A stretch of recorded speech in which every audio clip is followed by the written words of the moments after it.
আল্লাহ আমার রব, এই রবি আমার সব। দামে দামে তুন মনে তারি অনুভব। তোমার দুনিয়াতে আমি যেদিকে তাকাই, অথই নিয়ামতে ডুবে আছি সবাই। পাক পাখালির গানে শুনি তসবি কলো রব, তসবি কলো রব। আল্লাহ আমার রব, এই রবি আমার। আসসালামু আলাইকুম। আলহামদুলিল্লাহ, আসসালাতু ওয়াসসালামু আলা রাসূলিল্লাহ। প্রিয় দর্শক, আপনারা যারা দেশে আছেন প্রবাসে, সবাইকে জানাই অনেক অনেক প্রীতি ও শুভেচ্ছা। শুরু হলো এনটিভি আয়োজিত এবং লাভ হলো নিবেদিত অনুষ্ঠান আপনার জিজ্ঞাসা। আপনাদের সাথে আছি আমি জয়নুল আবেদিন আজাদ। আর আপনাদের মনে জাগা প্রশ্নের জিজ্ঞাসার জবাব দিচ্ছেন বিশিষ্ট আলেম ডক্টর মোহাম্মদ সাইফুল্লাহ। আসসালামু আলাইকুম ওয়া রাহমাতুল্লাহি ওয়া বারাকাতুহু। প্রিয় দর্শক, আজ 3 জুলাই আমাদের প্রাণপ্রিয় প্রতিষ্ঠান এনটিভির প্রতিষ্ঠা দিবস। আনন্দ ঘন এই দিনে আমরা আপনাদের সবাইকে শুভেচ্ছা জানাই অভিনন্দন। এনটিভির এই যে দীর্ঘ পথ পরিক্রমণ, এই পথ পরিক্রমায় আপনারা আমাদের সাথে ছিলেন, আমাদের সহযোগিতা করেছেন। এই পথ পরিক্রমণে অনেকের সহযোগিতার প্রয়োজন ছিল, আমরা সেই সহযোগিতা পেয়েছি। যারা আমাদের বিজ্ঞাপন দিয়েছেন, বিশেষ করে লাভেলুর কথা আজকে উচ্চারণ করতে হয়, আপনাদের আর্থিক সহযোগিতা আমাদের পথ চলাকে সুগম করেছে। পর্দায় আপনারা আমাদের দেখেন, কিন্তু পর্দার অন্তরালে এই অনুষ্ঠান বিনির্মাণে অনেকে সহযোগিতা করেছেন।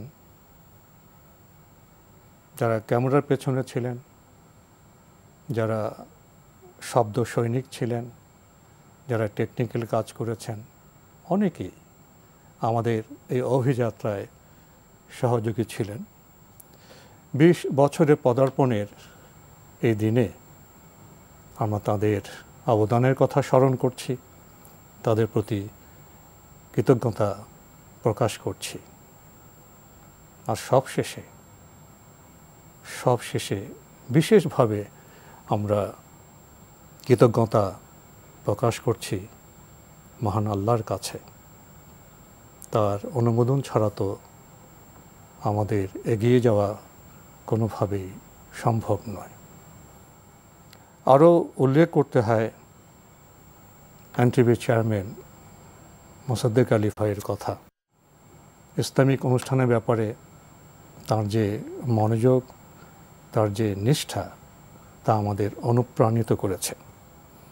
সংক্ষিপ্ত সময়ে আজকে আর কথা বাড়াতে চাই না, তবে আমাদের অনুষ্ঠানকে যিনি প্রাণ দিয়েছেন, যিনি আমাদের অনুষ্ঠানকে তথ্যনিষ্ঠ সহি দলিলের ভিত্তিতে সারা পৃথিবীতে ছড়িয়ে দিতে সাহায্য করেছেন, সেই ডক্টর মোহাম্মদ সাইফুল্লাহ ভাইয়ের কথা।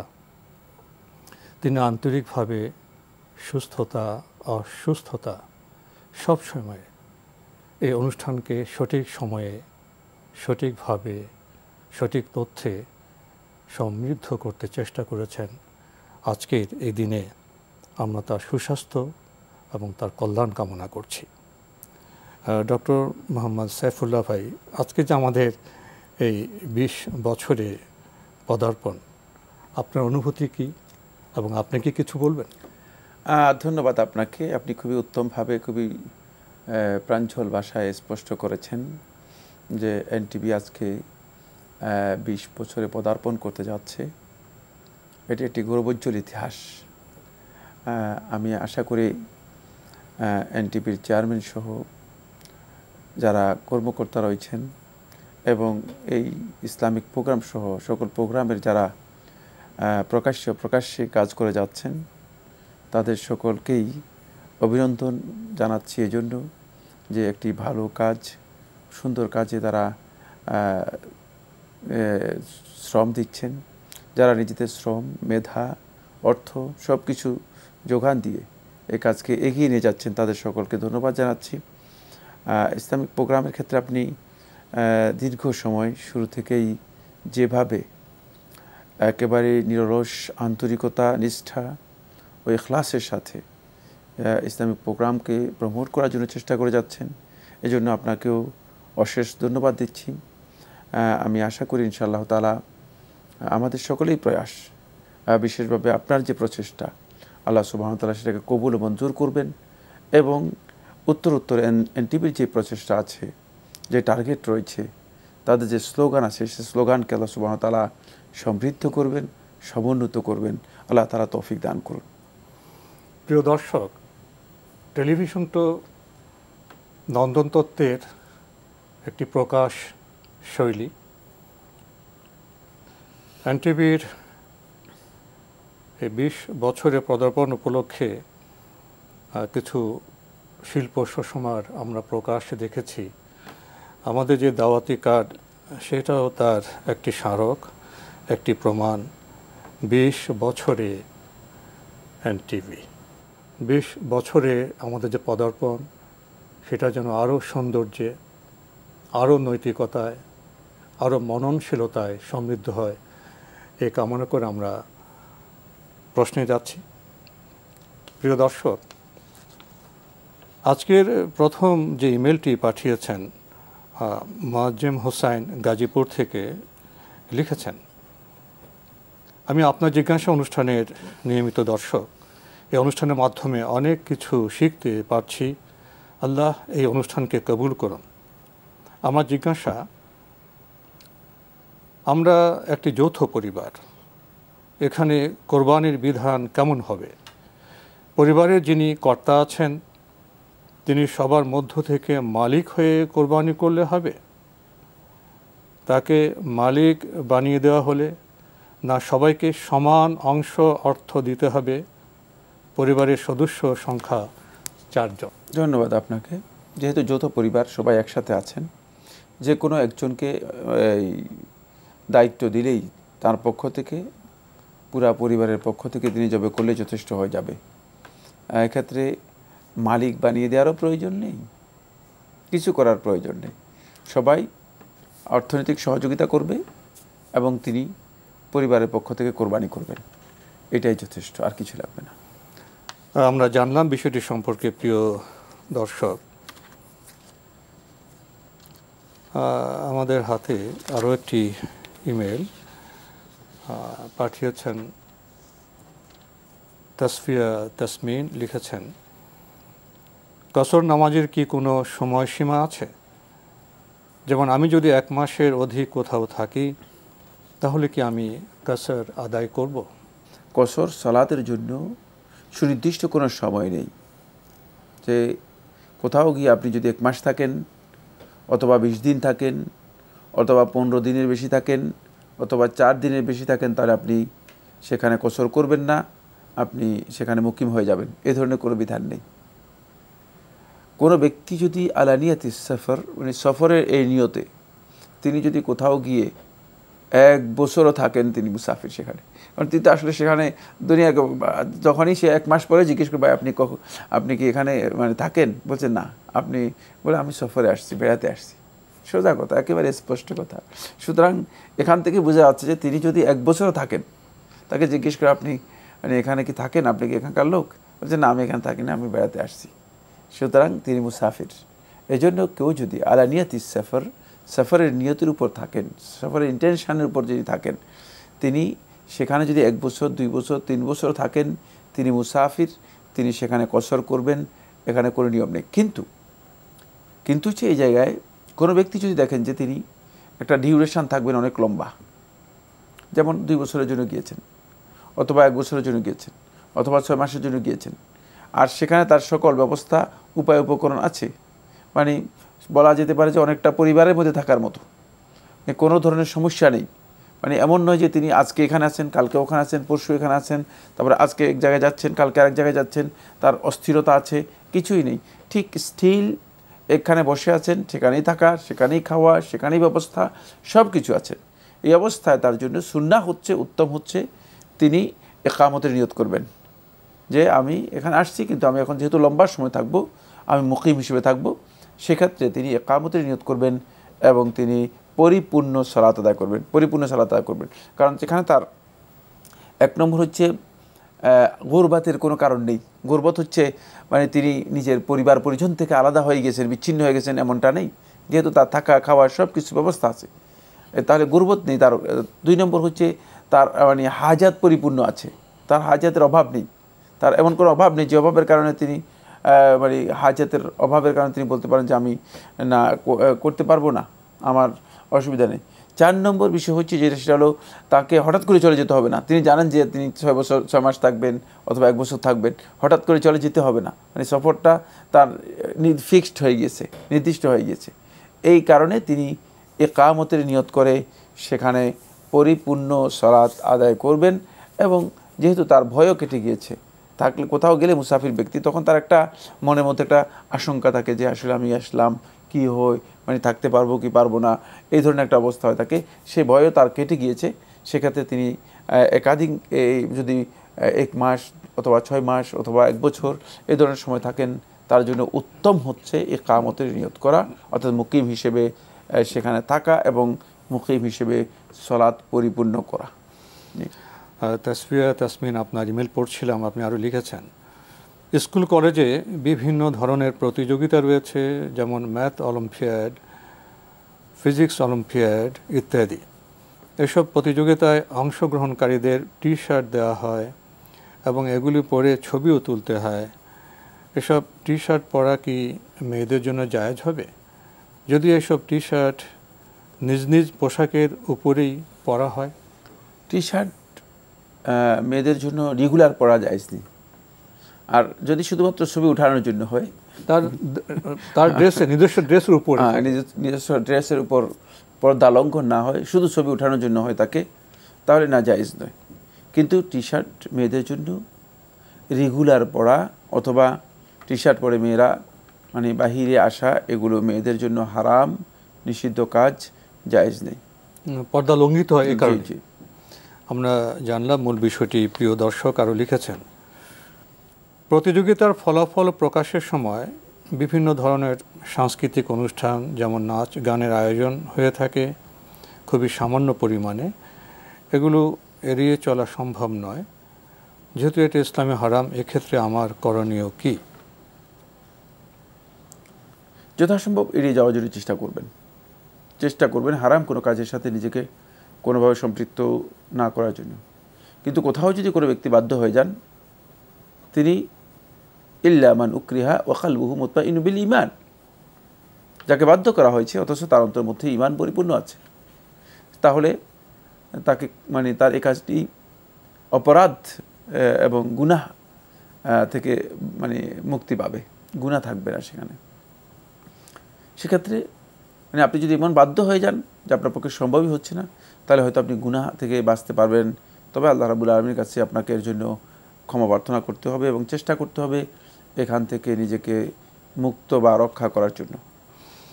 তাসফিয়া, সবশেষে আপনি লিখেছেন, আমার এক আত্মীয়কে তার হাজব্যান্ড রেগে গিয়ে অনেকবার বলেছে যে আমি তোমাকে তালাক দিয়ে দিলাম। পরবর্তীতে তার রাগ কমে গেলে সে আবার স্বাভাবিক হয়ে যায়, কিন্তু এই কথা বারবার বলার কারণে কি তাদের মধ্যে তালাক হয়ে গেছে? এখন তাদের করণীয় কি? যদি তালাক দিয়ে থাকেন, তালাক হয়েছে, কি তালাক হয়েছে, কিভাবে হয়েছে, বিস্তারিত তাকেই, সংশ্লিষ্ট ব্যক্তিকেই লিখিত মানে স্টেটমেন্ট দিয়ে সেখান থেকে তালাকের ফতোয়া নিতে হবে। তবে তিনি যেভাবে বলেছেন সেভাবে তার অবশ্যই তালাক হয়েছে। এক তালাক হবে না, এক তালাক হবে, এটা নির্ভর করবে আসলে কীভাবে কখন বলেছেন। আমাদের হাতে আরও একটি ইমেল পাঠিয়েছেন তাহমিদ আহমদ, লিখেছেন, সম্প্রতি ফেসবুকে লাইভে এক ব্যক্তি কালিমা পাঠ করে আত্মহত্যা করলেন। আমরা জানি মৃত্যুর সময় কালিমা পাঠ করলে জান্নাত লাভ করা যায়, অপরদিকে আত্মহত্যা হারাম। কালিমা পাঠ করে যে আত্মহত্যা করা হলো এ সম্পর্কে কিছু বলবেন? ধন্যবাদ। কালেমা পাঠ করে আত্মহত্যাকারী ব্যক্তি নিশ্চয়ই জাহেল, কোনো সন্দেহ নেই। তিনি আত্মহত্যার যে অপরাধ সম্পর্কে জ্ঞানই রাখেন না। এর যে কত জঘন্যতম একটি অপরাধ, এ সম্পর্কে জ্ঞান না থাকার কারণে তিনি এই কাজটি করেছেন। 2 নম্বর যে বিষয়টি সেটা হলো মানে কালিমা পাঠকারী ইমানদার ব্যক্তি তিনি এ ধরনের কাজ করতে পারেন না। কারণ ইমানের দাবি হচ্ছে ইমান তাকে আত্মহত্যা থেকে বাধা দেবে। আল্লাহ রাব্বুল আলামিনের কাযা এবং কদরের ব্যাপারে সে সত্যিকার ধৈর্য ধারণ করবে। এই ব্যক্তি মূলত আল্লাহ সুবহানাহু ওয়া তাআলার কাযা এবং কদরের ব্যাপারে কতটুকু বিশ্বাসী ছিল সেটা আল্লাহ তাআলাই সবচেয়ে ভালো জানেন। তবে এটা আশঙ্কাজনক। এই কারণে তার এই কাজটি পরিপূর্ণ ভুল হয়েছে, পরিপূর্ণরূপে ভুল হয়েছে। অনেকটা অস্থির ছিলেন, অনেকটা ইসলামী বিধানের ব্যাপারে একেবারে অজ্ঞ ছিলেন।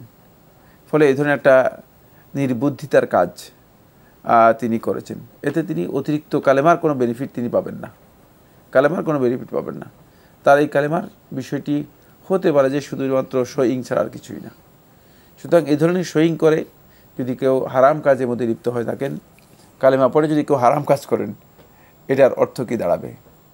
এর বৈধতা কোনোভাবেই পাওয়া যাবে না। ঠিক অনুরূপভাবে তিনিও এমনটা কাজ করেছেন যে মানে বিসমিল্লাহ পড়ে মদ খাওয়ার মতো, বিসমিল্লাহ পড়ে হারাম কাজ করার মতো। ঠিক অনুরূপভাবে কালিমা পড়ে তিনি একটি ভয়ঙ্কর ধরনের অপরাধ করেছেন, যেটা আল্লাহ সুবহানাহু ওয়া তাআলা কোরআনে কারীমে স্পষ্ট হারাম করেছেন। ওয়ালা তাকতুলু আনফুসাকুম, তোমরা নিজেদেরকে নিজেরা হত্যা করো না।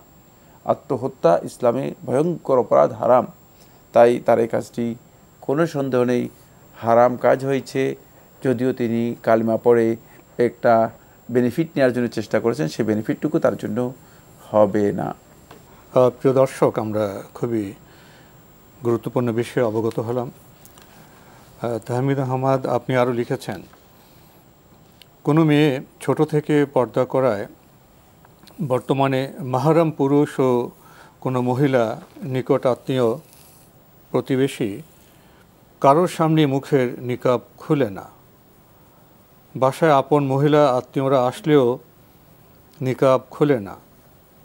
এতে তার মা আত্মীয়দের কাছে বিব্রত হন, মহিলাদের সামনেও মুখ দেখাচ্ছে না। এ ব্যাপারে ইসলামের বিধান কি? মহিলাদের ক্ষেত্রে মানে নিকাব পড়তে হবে, পর্দা করতে হবে মহিলাদের জন্য, এটা ইসলামের নামে বাড়াবাড়ি ছাড়া কিছুই নয়। তাহলে হয়তো তিনি ইসলামের বিধান বুঝেন নাই, এই কারণে বাড়াবাড়ি করেছেন, অথবা তার কোনো সমস্যা তৈরি হয়েছে, যে সমস্যার কারণে তিনি মানে এই কাজে নিজেকে কি করছেন, লিপ্ত করছেন। প্রিয় দর্শক, যারা পরিবারের সদস্য আছেন তাদের তো সহযোগিতা করতে হয়। আমাদের বোন যিনি পর্দা নিয়ে বাড়াবাড়ি করছেন, তাকে দিনের জ্ঞান দিন, তাকে বোঝান, কারণ বাড়াবাড়ি তো ইসলামে নেই। তাহলে হয়তো তিনি শরিয়ার বিধান জানলে নিজেকে সংশোধন করে নিতে পারবেন। সবশেষে আপনি লিখেছেন, মহিলাদের পিরিয়ডের সময় কোরআন তেলাওয়াত নিষেধ। শুক্রবার সূরা কাহাফ, সকাল বিকাল ইখলাস, ফালাক, নাস, রাতে সূরা মুলক মুখস্থ আমল করা যাবে? যদি না করা যায় তবে মোবাইলে কি তেলাওয়াত শোনা যাবে? না, মুখস্থ আমল করতে পারবেন না, কিন্তু আপনি তেলাওয়াত শুনতে পারবেন। এক্ষেত্রে উত্তম হচ্ছে মুখস্থ ও পিরিয়ডের সময় তেলাওয়াত না করা, তেলাওয়াত না করা। কারণ আল্লাহ সুবহানাহু ওয়া তাআলা যেটাকে সহজ করে দিয়েছেন সেটা একেবারে নিজের উপর কেন আমরা জোর করে মানে বাধ্যতামূলক করে নেব। সূরাতুল কাহাফ জুমার দিনে পড়া, এটা হচ্ছে মুস্তাহাব বা সুন্নাহ। তারপরে সকাল সন্ধ্যায় সূরাতুল ইখলাস, সূরাতুন নাস, সূরাতুল ফালাক, এগুলো পড়া মুস্তাহাব বা সুন্নাহ। কিন্তু মুস্তাহাব বা সুন্নাহর জন্য আল্লাহর বিধানকে লঙ্ঘন করবেন, এটা কোনোভাবেই বৈধ নয়। ওটা তো মানা ফরজ। জি, ওটা তো মানে বাধ্যতামূলক বিষয়। যেহেতু আপনাকে কোরআন তেলাওয়াত করতে পারমিশন দেওয়া হয়নি, সেক্ষেত্রে আপনি জুমার দিনের সূরাতুল কাহাফ পড়ার কোনো প্রয়োজন নেই, মুখস্থ পড়ার প্রয়োজন নেই। তারপরে সূরাতুল ফালাক, সূরাতুন নাস, সূরাতুল ইখলাস এগুলো মুখস্থ পড়ার কোনো প্রয়োজন নেই, আপনি পড়বেন না।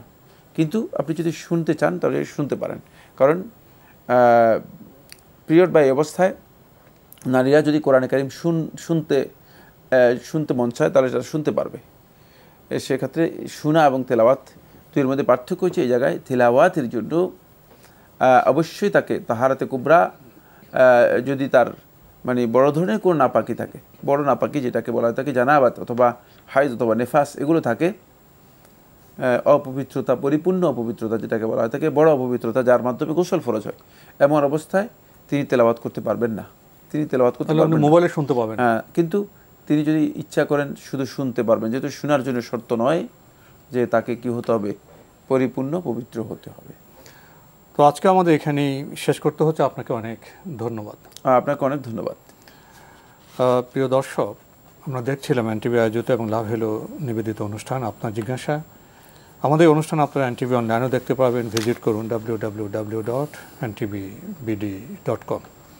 এছাড়া ইউটিউবে এবং আমাদের ভেরিফাইড ফেসবুক পেজে অনুষ্ঠান দেখতে পারবেন।